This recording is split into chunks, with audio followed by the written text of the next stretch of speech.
Chamando aqui o Nicote, o professor João Armando Nicote, para a gente falar de Dostoiévski e os 200 anos de nascimento de Dostoiévski. Vamos, então, chamando aqui para pesquisar.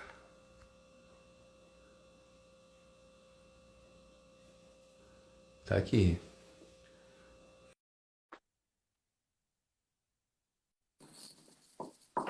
Vai dar certo, viu?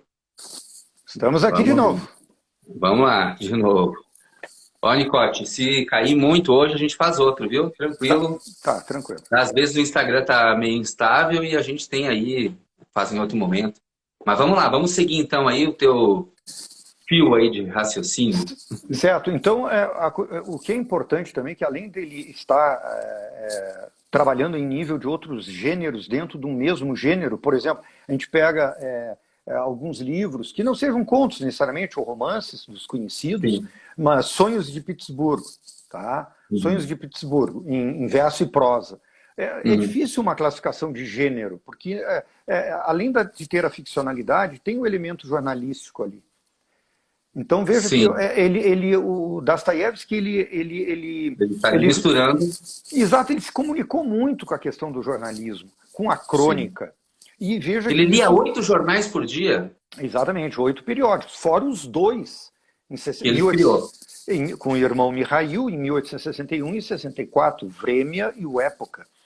Então, se nós pensarmos a ligação, quando a gente lê, trabalha com o texto ficcional de Dostoiévski, vai além da ficcionalidade. Sim. Agora, tem uma questão também importante, né? Porque muita gente também confunde. Parece que o Dostoiévski é só a sua própria vida, né? Que a sua vida está lá meio que retratada em todas as obras e tu chama atenção para que isso não é bem assim, né?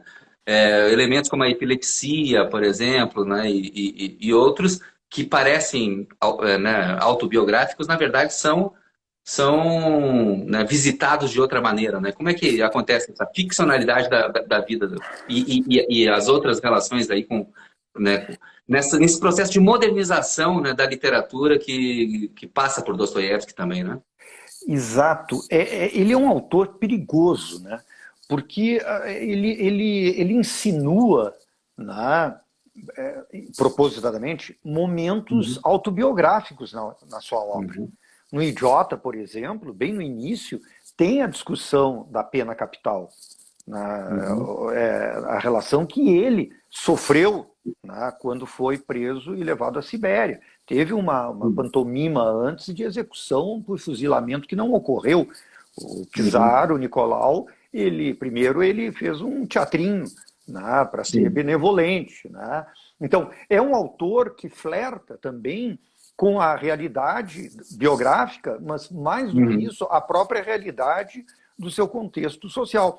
Eu acho que um exemplo que confunde bastante, mas é um exemplo bom, é a novela Um Jogador. Uhum. É muito comum as pessoas, ao lerem Um Jogador, dizerem assim, Achar que é ele. com uma confiança incrível, dizendo, é Dostoiévski. É uma Uhum. obra autobiográfica. E não é bem assim, porque a obra tem um elemento importantíssimo, que são ingleses, franceses, russos, na Europa. Né? Sim. Então é uma personalidade de nação mesclada com as outras. Então Uhum. vai além da questão do jogador apenas. Claro. Fora o fato que ele não é a representatividade de um jogador de roleta, ele, o Agora, uma Dostoiévski. vez eu li que pesquisadores do século XX ou XXI acharam que o efeito de algumas drogas no cérebro era o mesmo descrito pelo Dostoiévski no jogador, ou um jogador, né, o jogador. Ou seja, ele tinha enfim, aquele vício no jogo, né, ativava as mesmas regiões, né, do cérebro, e isso é uma coisa maluca, né, porque de fato ele também teve né, além da questão da literatura, também a questão biográfica, sim, né, ele teve esse vício, não é, no jogo, não Claro. é?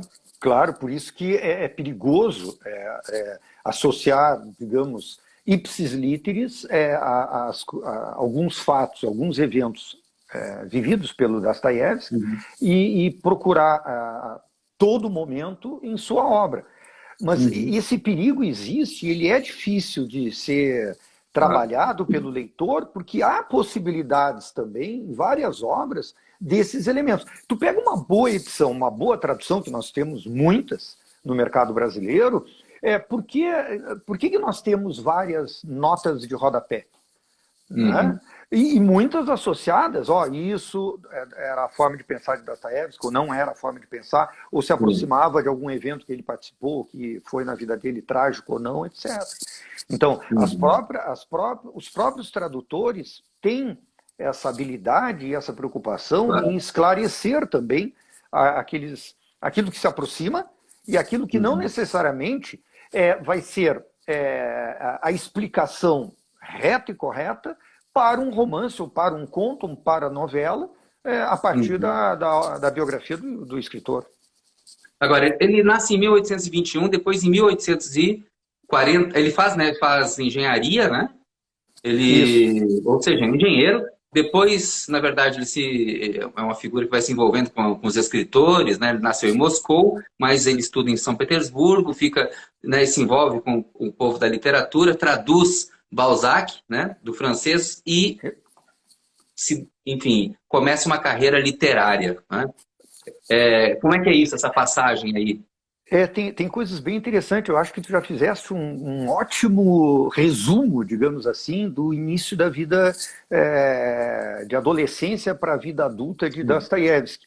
Vamos só botar umas datas para ilustrar um pouquinho. Tá? Em 1837 falece a mãe dele, que ele era muito Ah, ligado. sim. Em 1838, ele entra na Escola Militar de Engenharia de São Petersburgo. No ano E seguinte, o pai morre. em 39 morre o pai. E ele sai em 43. Em 45 ele escreve Gente Pobre. E a Sim, publicação é em 46. Ele já tinha traduzido Eugênia Grandet. E ele sim. entra em 46, 47 na Estou falando de Pleiade. Balzac, né? Sim, Traduziu sim. Balzac. Né? Por grana, precisava de dinheiro. Uhum. E ele acaba entrando numa Pleiade, né, que é essa Sim, relação dos escritores que tem que sobreviver dentro do conhecimento literário das pessoas que estão articulando a literatura.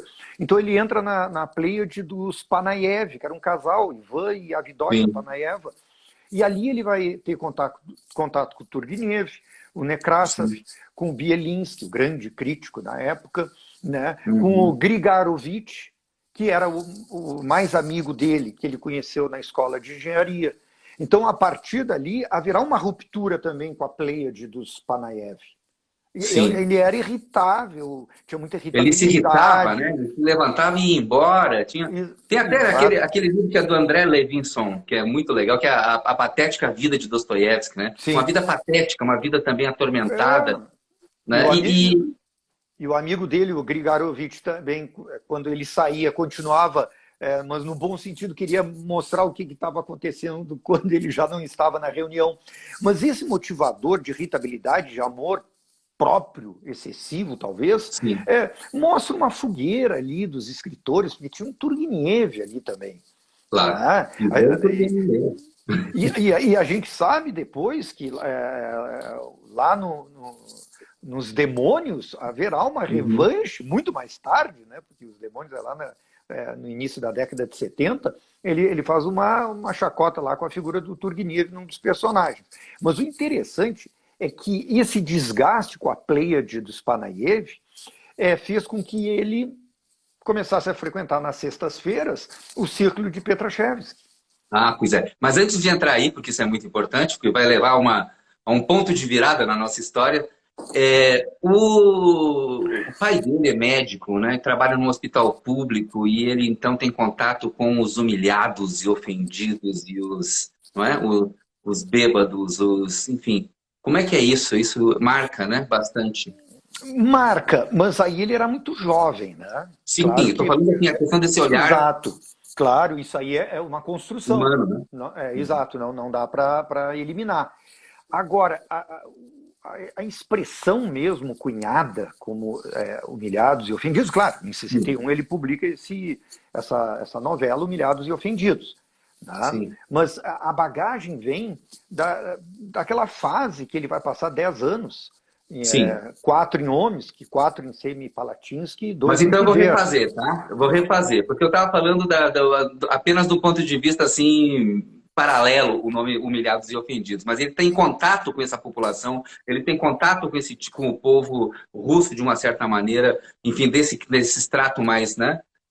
Enfim, mais baixo, né? Ele começa com gente pobre, né? O que antigamente, na minha época, chamava gente humilde, né? Mas a tradução anterior, a tradução atual, né? Gente Pobre. É um livro que inclusive, era considerado muito bom, importante, antes de ser publicado, né? Sim, ele foi escrito em 45, publicado em 46, tinha passado pelas mãos do Bielinski, e o Bielinski adorou, né, os originais. O grande crítico russo da época, Bielinski. Exatamente. Mas tem um ponto aí que tu coloca super importante também, porque veja bem, ó, com gente pobre, antes de ser um humilhado e um ofendido, não quer dizer que não seja, mas antes dessa expressão que vem marcar a obra dostoiévskiana, o importante é a gente perceber que há alguém na literatura russa que é unanimidade, que é o Pushkin, porque Dostoiévski... Alexander Pushkin. Porque Dostoiévski e Tolstói, eles não são unanimidades na Rússia. E nem no Brasil. Tem gente que prefere o Tolstói, tem gente que prefere Dostoiévski. Agora, o interessante é que o Pushkin, é aquilo que eu comecei a falar bem no início, ele cria 2 tipos de homem na literatura. O homem supérfluo e o homem sem importância. Então, o Makar de Evushkin, o Makar de Evushkin, lá do Gente Pobre, ele vem nessa linhagem do Pushkin, do Cavaleiro de Bronze. Depois do Gogol, com o Akaki Akakievich, do Capote. O Capote. O Gogol, né? Nikolai Vasilievich Gogol. Fazendo a tradução para aquele português, assim, ó. Não, tranquilo, tá valendo. Então, mas aí nesse círculo, né, ele sai da Pleiade, ele vai então para essa já aí tem uma mudança muito importante na vida dele, inclusive política, né, e que vai gerar uma grande mudança. Fala um pouco sobre isso. Ele vai ficar basicamente 2 anos nesse círculo de Petrashevsky e que havia lá um espião, né? Mas um dos motivadores era coisa de pouca monta em relação a Dostoiévski, né? Mesmo as discussões literárias, as discussões sobre o czar, as questões ideológicas, as questões políticas, não era ao ponto, pelo menos para Dostoiévski, naquelas sextas-feiras que ele participava, ao ponto de estar formulando um atentado contra Nicolau I. Né? Mas teve um fator determinante. Em junho de 1847, o Gogol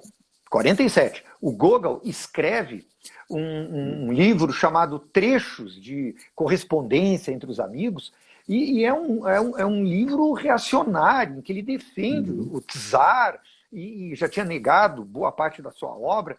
E o Bielinski, no mês seguinte, em julho de 47, escreve a famosa carta em resposta ao Gogol, criticando o reacionarismo dele. E o Dostoiévski, ele leu efusivamente 2 vezes esta carta, já pelos idos depois de 47, nessas reuniões. E um espião já denuncia.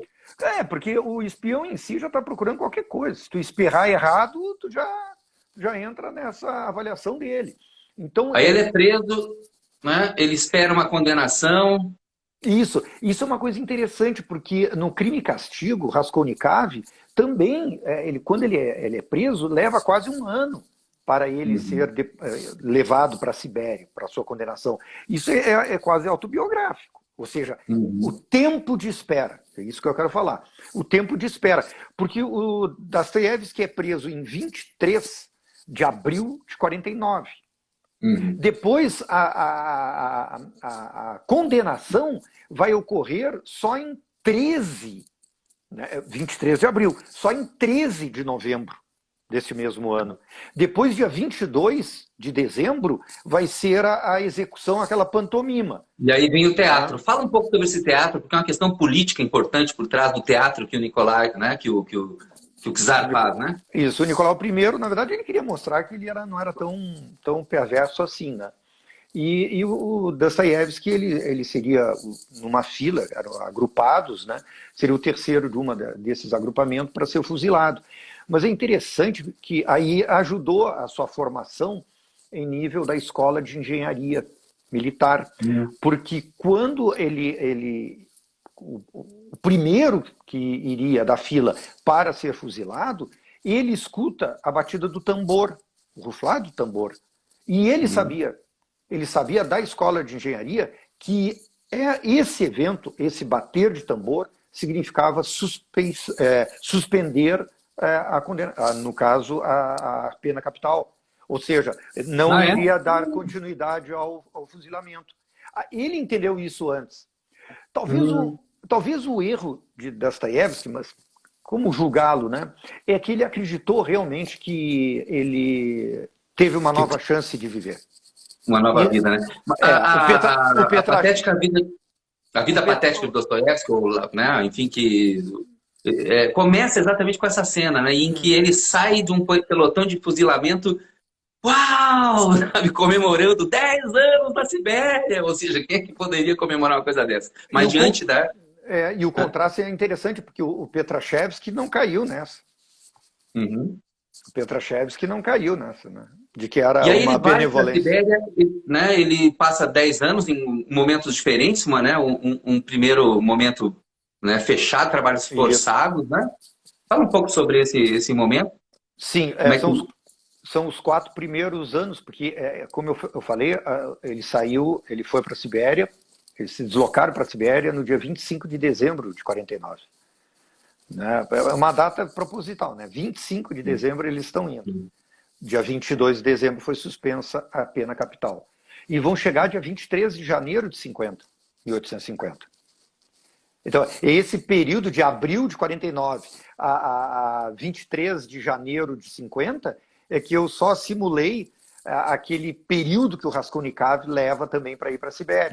Porque isso era da justiça. Era o tempo que levava. Não era assim, foi preso um dia, vai para a Sibéria no outro dia. Só se fosse o Mujik. Né? Bom, mas de qualquer forma, ele vai passar, antes de chegar em Omsk, né, que é onde ele vai cumprir a pena, os 4 primeiros anos, ele teve contato com algumas esposas ou mães dos decembristas, que tinham também tido, alguns foram presos e outros foram para a Sibéria. Alguns eram amigos, inclusive da elite. Ele se apaixonou enlouquecidamente pela mulher de um amigo, inclusive, que ia, não é? A Maria Isaeva, e vai casar com ela em 57.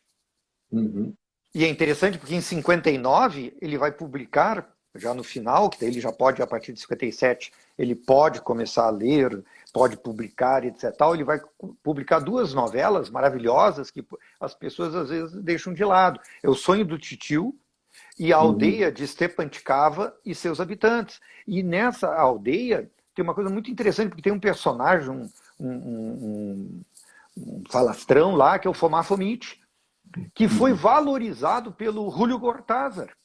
Cortázar diz, esse personagem deveriam dar uma olhada melhor para esse personagem da Dostoiévski. Né?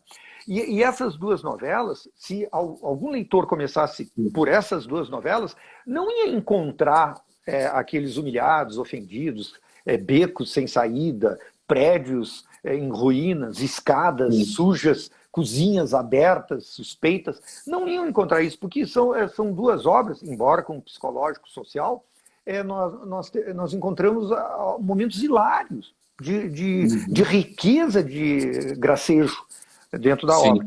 E daí vem o peso, em 61, que são os escritos da Casa Morta, ou Recordações da Casa dos Mortos. Na Casa dos Mortos, né? Que é a experiência que ele passou 4 anos em Omsk, depois mais 4 em Semipalatinsk, como soldado, e depois, quando ele casa em 57, e ele vai escolhe São Petersburgo, ele vai com a Mária e com o enteado, Pavel. Ele tem um ataque epilético terrível um dia antes do casamento, não é uma coisa assim? É, Ele tem um ataque epilético assim, porque ela está vindo, tem uma coisa que ela está vindo do interior e ele começa a sofrer demais com isso. É um negócio impressionante como ele, né, é. parece um nervo, né, exposto assim. Alguns biógrafos sugerem que o primeiro foi bem antes, né? Inclusive antes Sim. dele ter ido da Sibéria, mas que não tem essa oficialidade como um ataque epilético. Mas um dos primeiros dele estaria vinculado principalmente depois de Ominski, ou seja, daquele período que foi bastante complicado para ele. Aliás, em Escritos da Casa Morta, é bem interessante, porque em Escritos da Casa Morta, ele para burlar, claro, a censura, foi censurado sempre, né? Na verdade, ele foi olhado, observado sempre depois que saiu de lá da Sibéria. Mas é interessante que ele coloca que é a história de um cara que teria matado a própria esposa e levou uma pena de 10 anos. Ou Uhum. seja, né, ele não coloca, tanto que em Claro. Escritos da Casa Morta não tem nenhum preso político ali. E ele poderia ter Uhum. colocado o nome dos caras que estavam lá além dele. Né? Uhum. Então, Aí ele volta da Sibéria, publica Humilhados e Ofendidos. Humilhados e Ofendidos é um sucesso. Retoma, porque ele está 10 anos fora do mercado, ele está 10 anos fora da relação com a vida literária, né, da Rússia. e isso é uma coisa importante que tu está comentando, pelo seguinte, porque Humilhados e Ofendidos faz sucesso entre o público, não entre a crítica. Uhum. Entre a crítica, o sucesso é Escritos da Casa Morta. Agora, ele Uhum. sabia muito bem, Dostoiévski tinha um projeto para recuperar o seu nome. Tu falou muito bem isso. Por quê? Porque ele ficou 10 anos sem publicar. Mas quem é que estava publicando? Era Tolstói, era Turgenev, Sim. era Todos Goncharov. mais ou menos da mesma época. O Turgenev um pouquinho mais velho. Isso, mas não. E outra coisa, Jefferson, é um pessoal de peso, né? Claro, ué. Quer dizer, como é que tu fica 10 anos e esses caras produzindo? E o que o Turgenev e o Tolstói estavam produzindo nesse período? Memórias de um Caçador, que saiu lá no Sim. início dos anos 50, 1852, do Turgenev. São memórias. E infância, adolescência e juventude, Memória também. o Tolstói. Então o público queria também, eram memórias. E aí Recordações vem da ele com essas casa. memórias numa coisa impressionante também, né? De voadora, né? Entrou de voadora, né?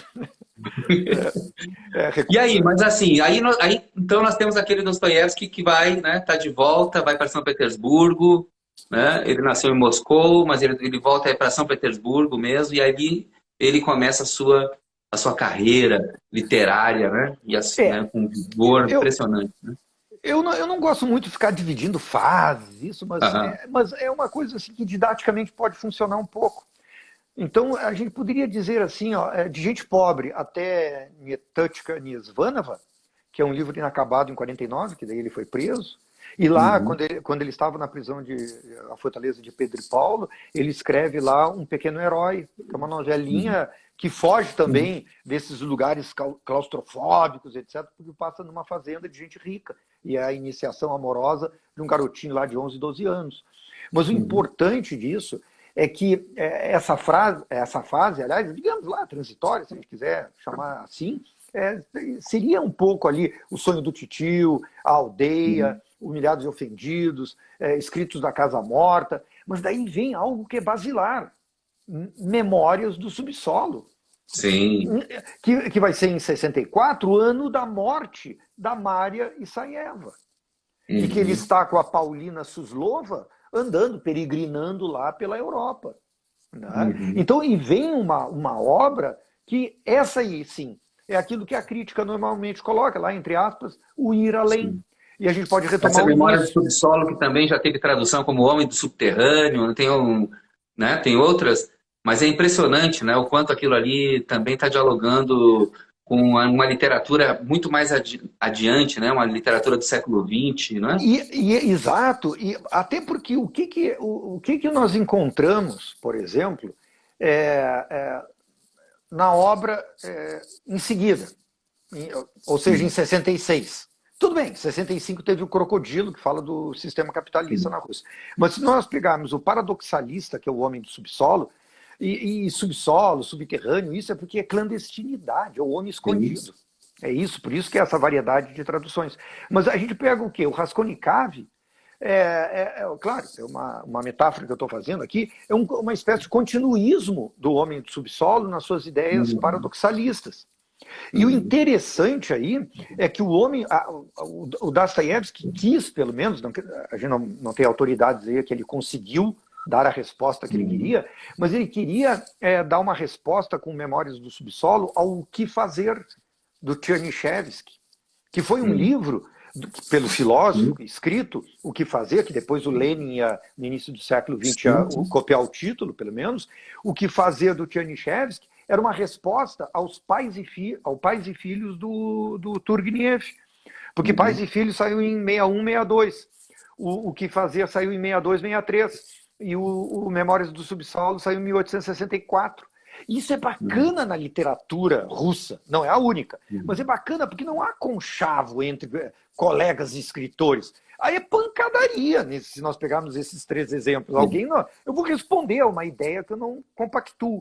Mas daí Isso é muito interessante, é muito importante. Agora, só claro, quero a gente não sair desse lugar aqui sem uma questão importante, que é esse tipo de protagonista passivo, essa figura que não é aquele herói ativo que está, né, conduzindo a história. Não, tem uma outra figura, tem uma. E depois, né, mais adiante, é claro, com o conjunto disso tudo, o Freud vai dizer, né, inclusive, que o Dostoiévski é quem inventa ou quem descobre, né, o inconsciente, né, e que a psicanálise só é uma forma de chegar até lá, né? Ou seja, aí tem muita coisa, né, o Nicote, esse subterrâneo, né? claro, claro.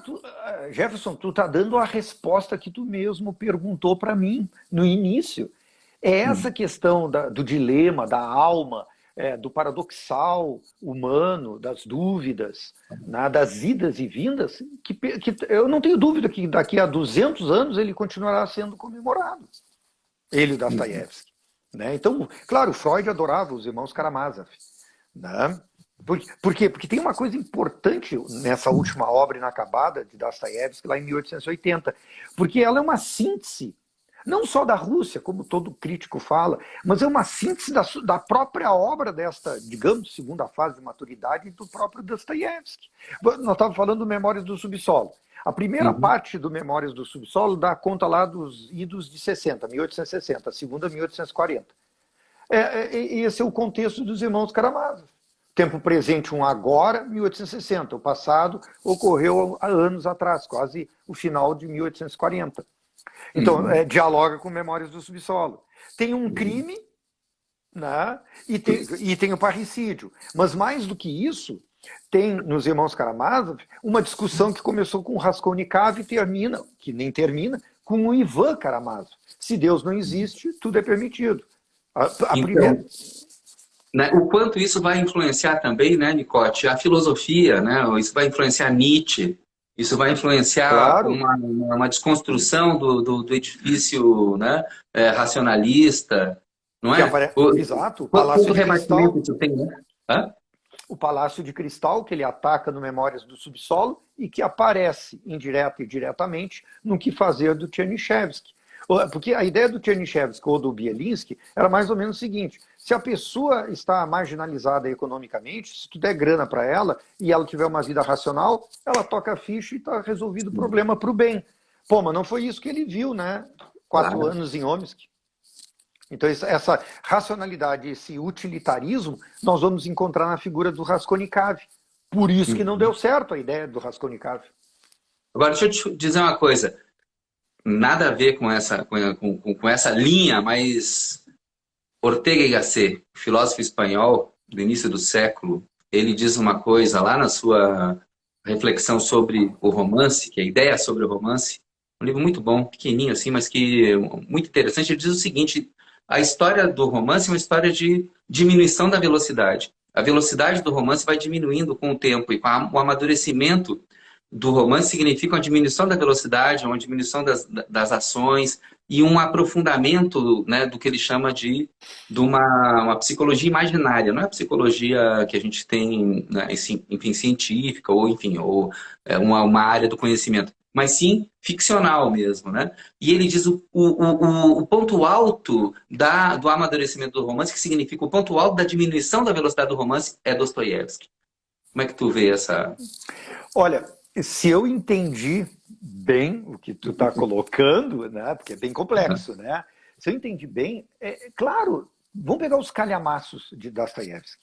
Vamos pegar lá o Crime e Castigo, o Idiota, os Demônios, o Adolescente e os Irmãos Karamazov. Vamos dar um exemplo assim para não ficar divagando muito. Peguemos lá o Crime e Castigo. O Crime e Castigo, quase, claro, vai depender da edição, mas cerca de 500 páginas, nós temos... os acontecimentos ocorrem basicamente em 2 semanas. Claro, é isso. E isso atrapalha o leitor. Por quê? Porque o leitor gosta de marcas. Tá, qual é o dia, qual é o mês, é o outono, não é, qual é o ano, etc. Só que o próprio leitor é induzido pelo Dostoiévski, no Crime e Castigo, a esquecer isso aí. Porque a grande polifonia que há nos romances dele, né, vão garantir discursos inconclusivos de cada personagem, além do narrador, que é uma espécie de Cicerone, o narrador em terceira pessoa. Tanto que no Crime e Castigo ele começou escrevendo em primeira pessoa, abandonou, que lá botou fora 100 e poucas páginas e reiniciou a narrativa com terceira pessoa, para não ser confessional. Claro. Isso que tu falou que é enfim, uma coisa muito importante, né? Que o Bakhtin depois, né, enfim, vai escrever sobre a questão da polifonia, né? Ou seja, ao mesmo tempo instaura um certo inferno na literatura, no sentido de que o seguinte, essa polifonia não é só externa, ela é interna também, não é? Claro, ela está ali, claro. Né? Ou seja, tem outras dimensões da literatura, não está contando uma história, não é? Exato. Está contando um paradoxalismo. Se é que a gente consegue acompanhar esta contagem, porque quando a gente fala em contagem, parece que é 1, 2, 3, 4, 5, 6, tão prático assim, né? O aspecto linear. Mas não tem essa linearidade. Por exemplo, a gente não sabe do Raskolnikov, a gente não sabe o passado dele, a infância dele. A gente vai encontrar isto lá nos Irmãos Karamazov, nos irmãos, no Ivan, no Dmitri e no Alyosha. Daí nós vamos encontrar o passado rápido deles. Mas, principalmente, a gente encontra no adolescente, que é narração em primeira pessoa, que foge da terceira dos outros calhamaços. E ali nós sabemos da infância do protagonista, Dolgoruk. Né? Daí nós temos lá do Arkady. Então, os personagens de Dostoiévski, pelo menos dessas obras-primas mais conhecidas, eles são personagens lacunados por experiência própria.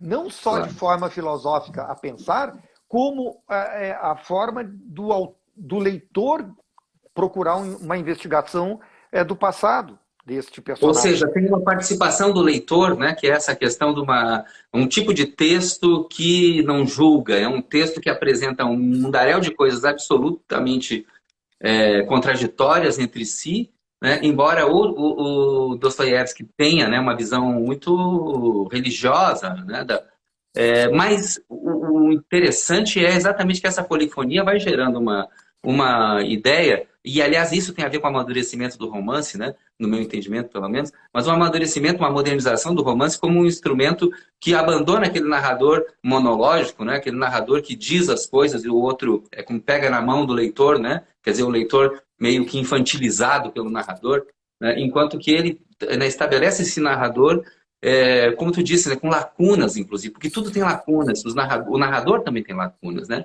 Claro, As personagens, as falas, os diálogos são diálogos não em bloco monolítico, né? Mas sempre com mal entendidos, com coisas incompreendidas, inclusive, né? Claro, porque se há esse esvaziamento em nível do narrador, não há esse esvaziamento, até porque há um preenchimento de moralidade. Isso não quer dizer que seja negativo, de moralidade para cada um dos personagens que sim julgam. Eles julgam. Eles julgam. Tanto que nos Irmãos Karamazov, o personagem que evita o julgamento dos outros é o Alyosha, que é uma espécie lá de recuperação daquele diálogo que eu estava comentando, que os Irmãos Karamazov, ele recupera o Crime e Castigo, ele recupera... Claro, tudo isso numa simbologia, né, que recupera 100%. não era o objetivo do autor. Mas o Alyosha recupera o príncipe Mishkin, do idiota. Sim. A questão do eslavofilismo e do ocidentalismo dos demônios, também, que é o livro que o Dostoiévski ali ele bota um julgamento forte nos democratas, nos socialistas, Aí sim, aí ele nos tá... nihilistas, daí sim. Né? Aí sim. Mas, em geral, essa coisa da moralidade não moralizante, né, como aquela não moralizadora, a moral interna, né? As personagens, sim, se julgam, as personagens têm, mas ela acaba gerando uma participação do leitor, inclusive no seu julgamento. Claro, Né? Isso é uma coisa que faz perfeito. com que a literatura vá se modernizando. Eu falei modernizando de novo, mais uma vez, mas eu quero dizer saindo da sua ingenuidade, digamos, ou saindo do monolítico, né? Daquele narrador próximo da oralidade, né? O narrador que conta, né? O narrador que ali tipo está falando, digamos assim, ainda numa estrutura moral, sabe, moralizadora, né?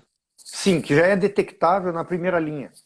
Né? Uhum. Normalmente nesses romances que tu está mais ou menos lembrando. Mas o Dostoiévski, ele cria, digamos, essa modernidade, se a gente pode dizer assim, ele cria em outro nível.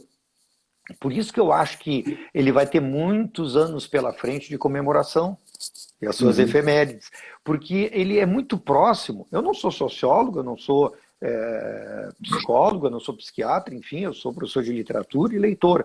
Mas veja que se a gente acompanha redes sociais, se a gente acompanha as pessoas mais próximas, se a gente acompanha o que antes da pandemia a gente frequentava alguns bares, botecos, etc. Tal, se a gente pensar nisso, o que atualmente as pessoas, os homens em geral, eles têm como uma grande dúvida? É o paradoxal deles internamente, da sua formação intelectual, da sua formação enquanto cidadania, mas também um paradoxalismo com o outro, que vem a ser o elemento do coletivo.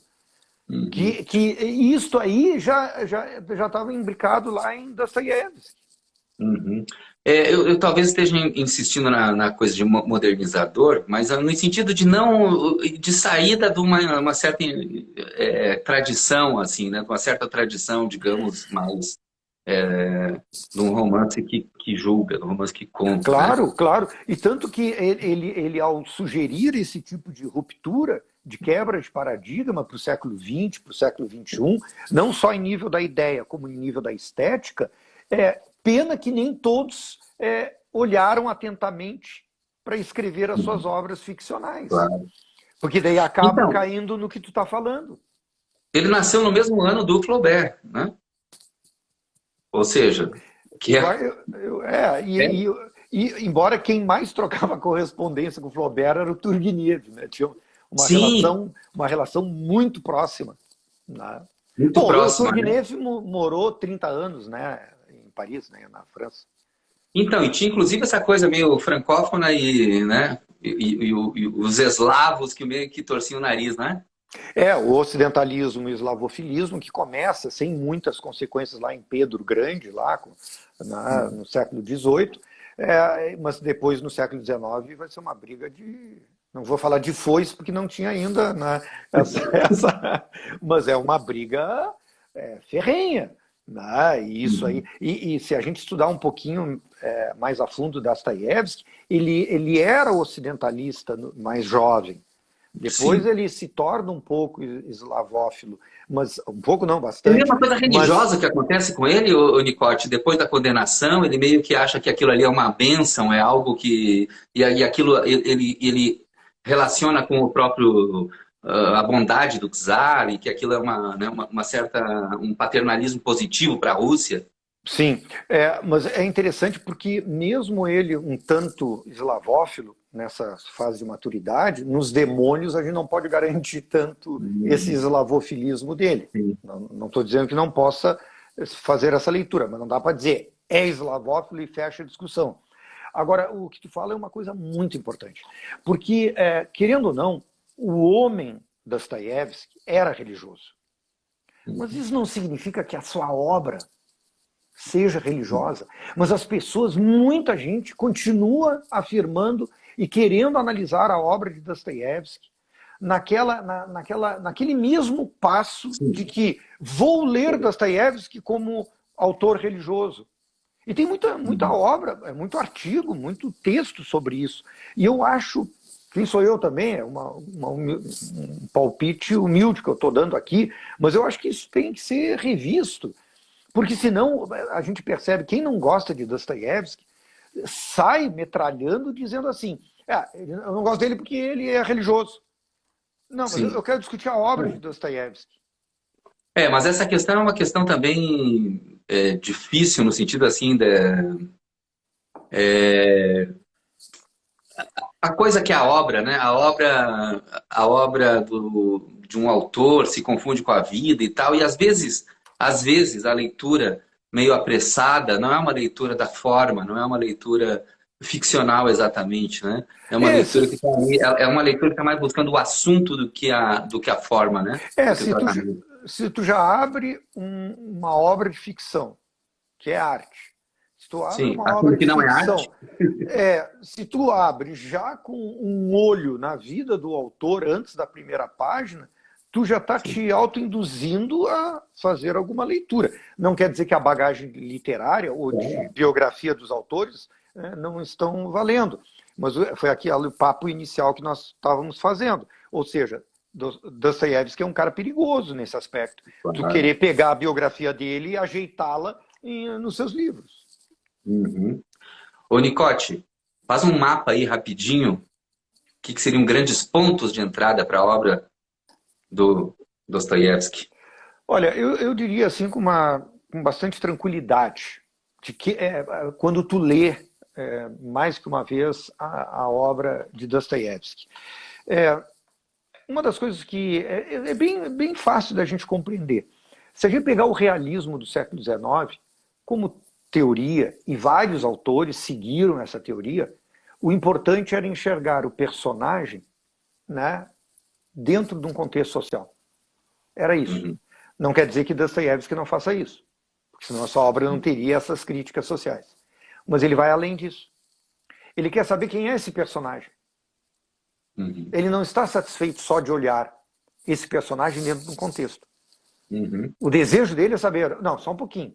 Isso todo mundo está fazendo, pegando o indivíduo e colocando dentro de um sistema. Eu quero Uhum. saber ele. Eu quero saber quem é ele.